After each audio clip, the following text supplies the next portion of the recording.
Hi, I'm Haley Helveston. I'm a sexuality empowerment coach. In today's conversation, we are going to be talking all about semen retention and female and male sexuality.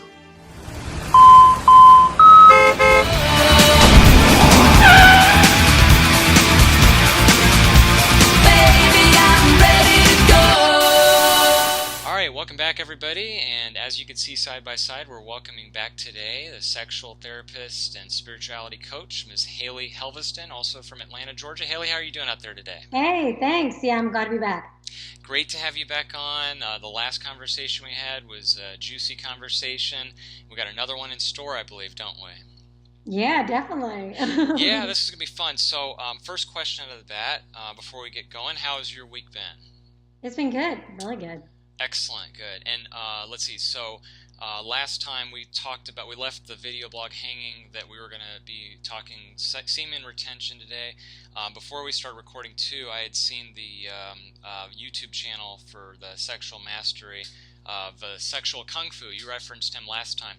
I guess, can you tell the folks a little bit about that, and we'll just jump right in and kind of jump in with a splash, so to speak. Okay, yes.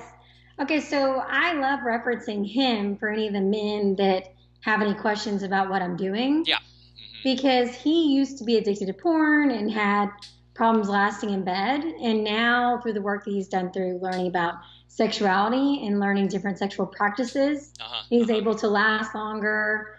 He practices semen retention and just like overall being just like a healthier person, so. Excellent. How did you discover him, too? He's kind of like the male counterpart to you, I guess? Yes, I would say in a way. Yeah. Cool. And so he's got a YouTube channel, and last time you and I were talking, too, you have a YouTube channel as well. Yes, yeah, definitely. Yeah, so I have a YouTube channel. Make sure to check it out. Definitely, and we'll plug that, too. Yeah, so I love what he's doing because it's really important because a lot of men need to realize that, like, I run into this a lot when a couple comes to me because your semen is your seed. And so a lot of men are a lot of our society is very unconscious around their sexuality. And so if you're constantly ejaculating, you're literally depleting your seed. And so it's like no wonder why everybody's walking around really tired and exhausted all the time because you're constantly releasing and you're not replenishing. That makes sense. Yeah. And so, I've never heard of the term semen retention. This is new to me. So can we give it a definition, I guess, and kind of just go into that and explore it a little bit more deeper if we could? Okay. I would basically say have you heard of the no fap movement? I have not heard of that, no. Okay, it's basically where you're very conscious about when you ejaculate. And so you either, like no fap is this huge movement online. I recommend y'all look it up. But it's basically where this huge group of men are saying they are going to refrain from ejaculating and they are going to learn how to circulate the energy. And so you can still ejaculate. Like it's not you're not gonna not do it for the rest of your life. But I am going to do it maybe I'm not gonna ejaculate for a month, but you can still continue to have sex and have a relationship. You're just not ejaculating. Oh, interesting. Okay. So, and again, we tie this into the importance of when people come to you, when women are exploring their health and wellness needs. So, this is really important. Some people, they don't understand how important this is, but how critical is this to one's wellness, would you say? I would say it's really critical because the thing is like a lot of people now, like we sit too long, like, I realize this for me, like I'm always sitting, at my computer. Yep. And so it's just a lot of men now, they're not exercising as much. And so then you are like, I don't know, there's like a huge percentage of men that don't last longer than 5 minutes in bed. And so it's like, if you learn how to circulate the energy, you learn how to control the sexual energy. Well, I wouldn't even say control. It's really just about transmuting it. You know how like now sexual energy is this really big topic now and a lot of people are discussing it? Oh, yeah. And that's why, is because people are learning about how powerful it is. So I think it's... Yeah, that's a good point, Haley. And you mentioned too a few minutes ago about depleting energy. That's certainly one thing that we see a lot of, men and women, that they're very lethargic and very tired. So percentage-wise, I guess, what would you attribute these kind of problems to one's energy level? I mean, is it like maybe a quarter of 25%, half percent? What would you say if you had to kind of, I guess, assign this a general number to most of the people? I don't know if I could say like an actual percentage, but I do think that it's a big population. I know you and I have mentioned before in conversations about how a lot of, like, due to porn, it's very like that depletes your energy anyway. Yeah. If you're always like ejaculating, it's just like this, Yeah. So I think it's a big problem. Yeah, well, like, for example, you're right, the sexual kung fu person, so he had mentioned that he was addicted to pornography and, constantly just having that addiction, that need. So is it one of those things that it kind of desensitizes the stimulation maybe for the people that are addicted to that? Is that one of the problems? Yes, definitely. Yeah, I think it's I also think it's just because so many people don't realize how, like, precious the energy is, that when you get, everything's habits. So if you constantly get in the habit of doing that, then it's probably like, your diet's probably bad. You're probably not, you probably feel stuck in your life. Yeah, it's almost like, it sounds like a circular conundrum, and it kind of ties into the way they're eating, the way they're sleeping, then maybe the lack of energy, and then they don't exercise, and then the lack of exercise probably causes them to go back to their addiction, and then their addiction probably causes them to not be able to make it to the gym or have the energy to just live a healthy lifestyle. Yeah, so that's amazing. And again, I never have this this discussion with any of my clients, male or female. So I think that's where it's really great that you come into play, because if I notice some of my clients having some energy depleting, then I can reference them to you, and they can kind of open up and maybe find out and explore that a little bit more. So how about, you had mentioned too, like couples too. When you see couples coming to you, do you see them having the same kind of problems as well? Well, a lot of times for a couple, it's like the man will come to me and say, my wife isn't fulfilled, and so it's mainly down to the reason of he's not lasting a long time, and then she's not having an orgasm. And so I think that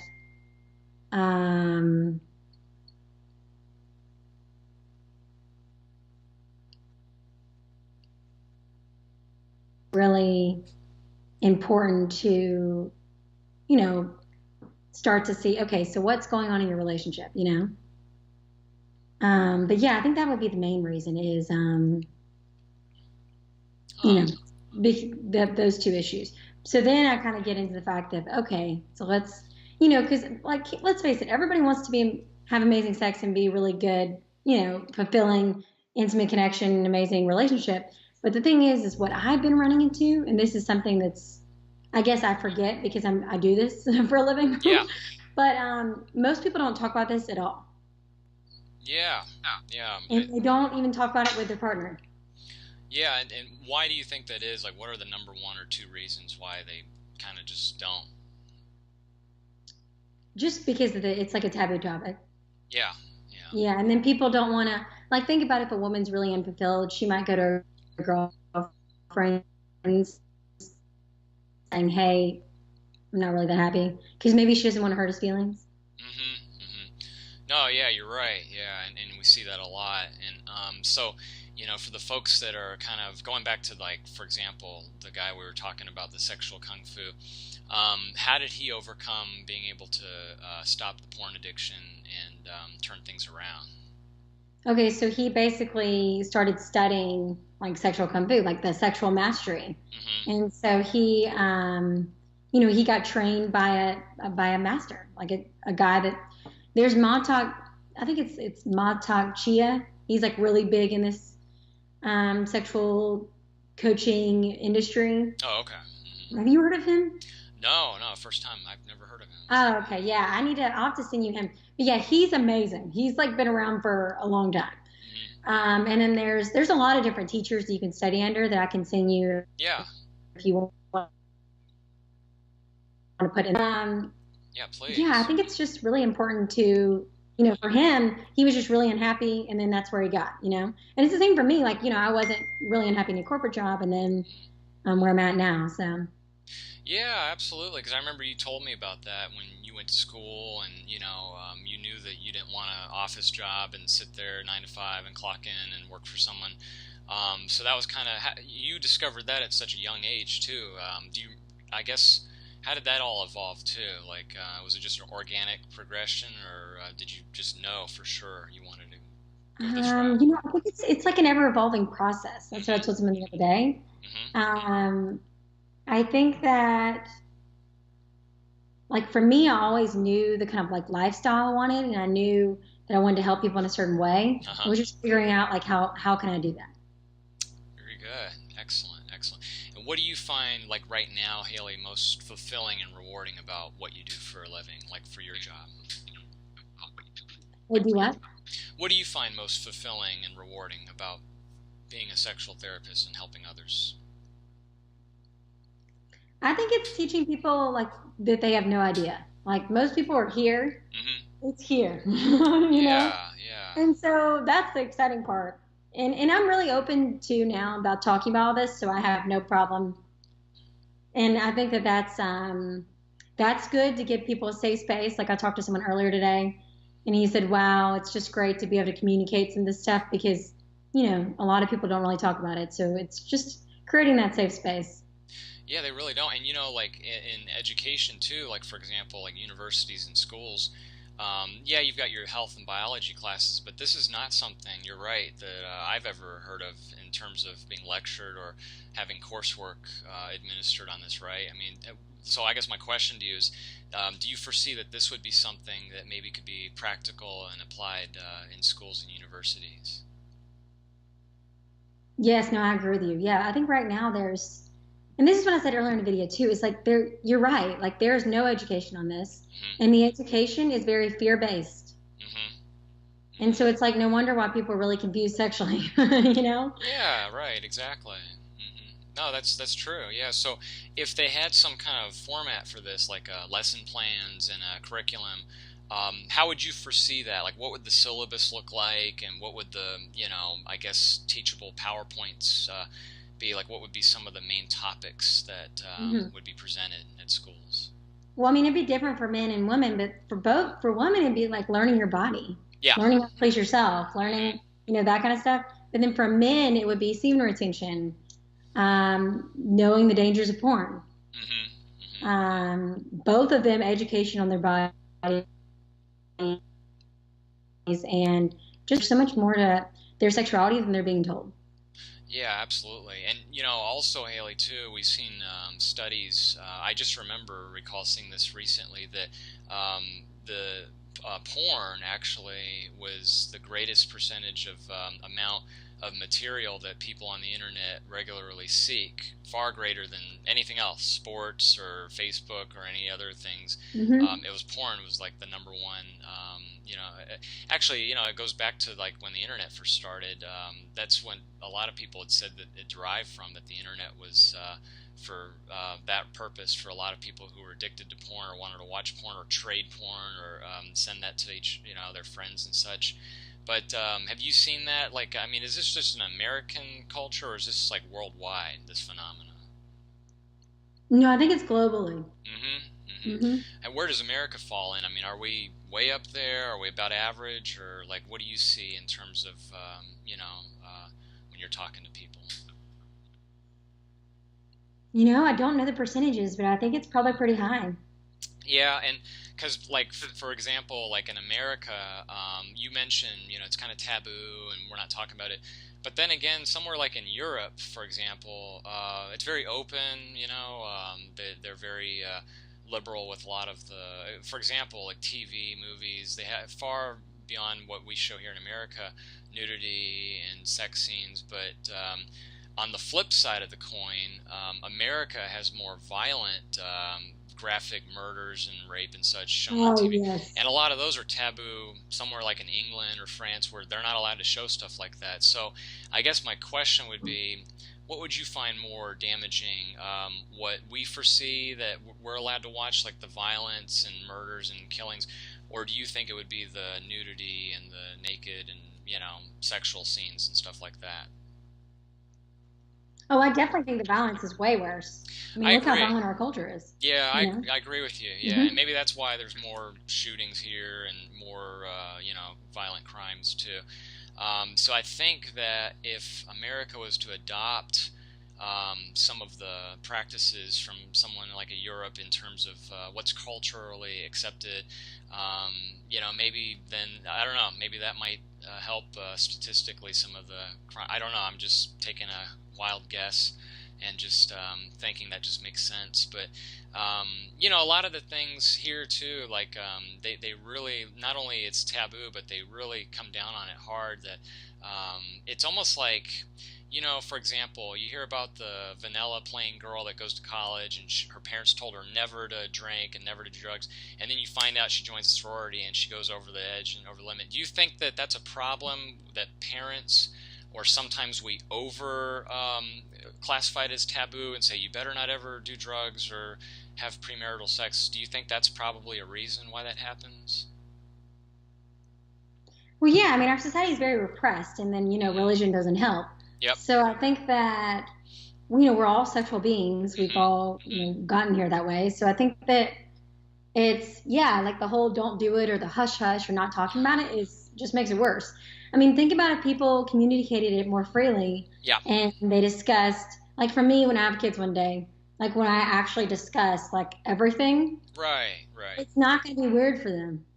Yeah, exactly. Yeah, it's almost like maybe the parent who lets the child, once they become a teenager, have a glass of wine to show them it's not a big deal, or encourages them maybe you know, stay away from marijuana or what have you, but not in a hush hush like you said.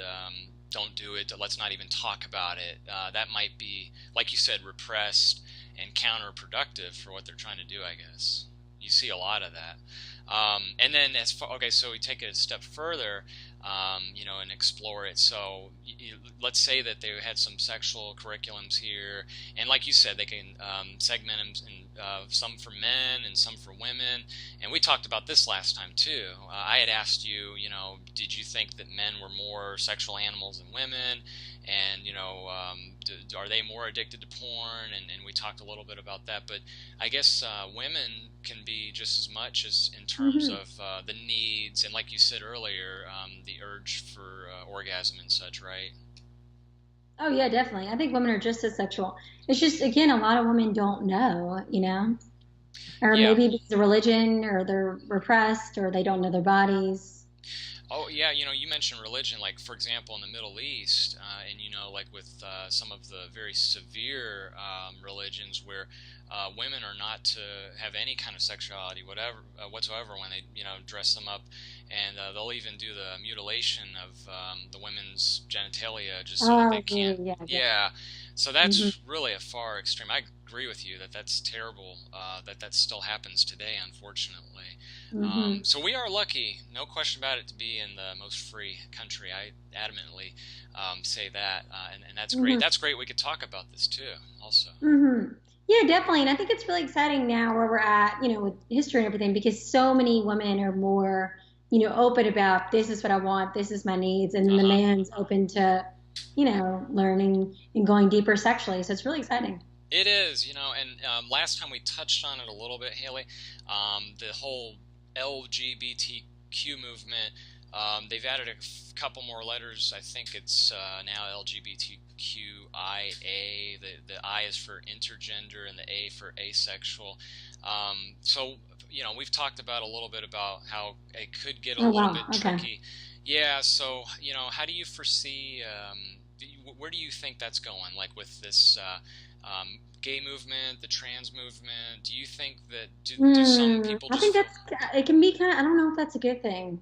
I think that sometimes, like, I was talking to someone about this the other day. Hmm. Sometimes our society is very, like, men are acting like women and women are acting like men. Hmm. like gender exists for a reason. Like I'm not saying, I mean, yes, that's fine if you're like lesbian or gay or whatever you identify as. Yep. But I think for people that are truly straight, I do think that the gender exists for a reason, because you have to have, masculine and feminine dynamics in relationships. Mm-hmm. You know, yeah. Especially if you work sexually, like it's gonna be, Oh yeah, certainly, yeah, absolutely. And then if they feel confused, or if they're, pre-adolescent, or they don't know, then I guess that could make it even more confusing, right? Yeah, definitely. Yeah, and that's why I think, going back to, I think this is important, that they should definitely be talking about this in school, and maybe offered as, because again, we're just talking very casually here, but look at all the topics we're just touching on that should be addressed, that they should explore a little further, because yeah, you see a lot of this leads to cyberbullying, right? Because that's another thing that's huge, because you hear about kids that are cyberbullied because of they might be picked on because they're like, guys might be foreseen as being very feminine, or vice versa. Look at that tomboy girl, she's got masculine qualities. So I think that my opinion is, if you were to lecture and help some schools and counsel with this, don't you think that that might maybe even help that category, that cyberbullying too? Oh yeah, no, definitely. I mean, I'm definitely leading more workshops in the future. I'm leading a workshop in June. I'm leading a workshop in July. You and I need to discuss more about some stuff.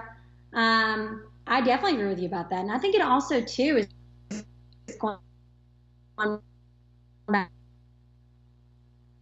think the whole self-love movement is great now, because it's you learning your needs, taking care of yourself, and not constantly looking externally for what your needs are. Yeah, good point. Absolutely. Now that's exciting, Haley. I'm so happy you've got the workshops coming up too. Let's talk about that for a second. So, what are the workshops? When are they? How do people sign up for them? And where are they held? I guess all the who, what, when, where, all about the workshops, Haley. Okay, yeah, definitely. Okay, so check out my Instagram. It's haley.helveston, or my well, I would say Instagram or Facebook. That's where the workshops are listed. Mm-hmm. But right now I have one on June 13th, and that will be in a co-working place in Atlanta. The address is listed on the Eventbrite, but it's about ready to go deeper in your sexuality. And so I'm hosting that with a sexuality coach here in Atlanta, so I've gotten to be friends with her. And then the one in July is going to be the same location where I hosted the workshop previously. That is at Phoenix and Dragon. That is the Spiritual Center. Mm-hmm. And yeah, so that'll be on, that'll be for just most likely probably for women. But the one in June is for men and women. Oh, perfect. Good. And is it for singles or couples too? Yes. Mm-hmm. Excellent. That's awesome. We'll post the your social media up so people can check out the Eventbrite and sign up for that. That's great. That's exciting. How about for the rest of the year, Haley? What are your, I guess, short-term goals for the rest of 2019 looking like? Yeah, I mean, my goals are just to reach more people and to do more workshops and just get out there more. Good for you. And then here's another flip side of the coin. How about long-term, Haley? Now we've talked a couple times here in the last few weeks. You've really found your identity now with your business, your brand, and this is exciting. It's just it's going to blow up right now. And so, where do you see yourself long-term? I guess I know this is a hard question to answer, but 5 years from now, what would really satisfy you with this brand, this movement? Well, really, I want to be hosting globally workshops and retreats. Nice. And working with people on a bigger scale. Mm-hmm. Mm-hmm. Yeah, so that's where I would see it. Excellent. Mm-hmm. And again, like this format, we're using Skype right now. The power of being able to reach that many more people is just terrific. Technology. Thank God for modern technology, the way it's advanced. This is definitely. No, it's really cool. Yeah, absolutely. This is great. And then I guess a few more questions for you, Haley. I wanted to ask you, for your own fitness and nutrition and health and mental spirituality and such, when do you have time to carve out to take care of yourself, and what does that look like? Mm-hmm. Yeah, so for me, I just have to schedule it. Mm-hmm. Like I like 2-hour hip hop class tonight. Nice. It's like hip hop class is like I'm excited. That's like my fun thing that I like doing. And then I love spin class too. So, but yeah, for me, it's like scheduling it, like going to the 6 a.m. class or just really making an effort to do it. Because I feel like for me, if I don't schedule it and I don't see, okay, I already paid for it, I'm going. Good, perfect. Yes, that's excellent. And let's go ahead and also, you've plugged social media, Facebook, Instagram. What are the other ways people can directly contact you if they wanted to email you or, tweet at you or what have you? Yes, yeah, I'm on all social media, and then you can also email me too. Yeah, you can. I think you have my. Do you have my business email? I think you do. Absolutely, yeah, definitely. This is excellent. Good. Well, that's great, Haley. And again, 30 minutes just flew by really fast, like it always does with you. We lasted a lot longer than 5 minutes, so that's great. This is terrific. A lot of fun. Yes, that's very appropriate. We got to talk jam-packed so much into such a little amount of time there. So this was a lot of fun, Haley. So let's definitely have you back on next month and definitely hype up the June workshop that's coming up, and then of course the July workshop.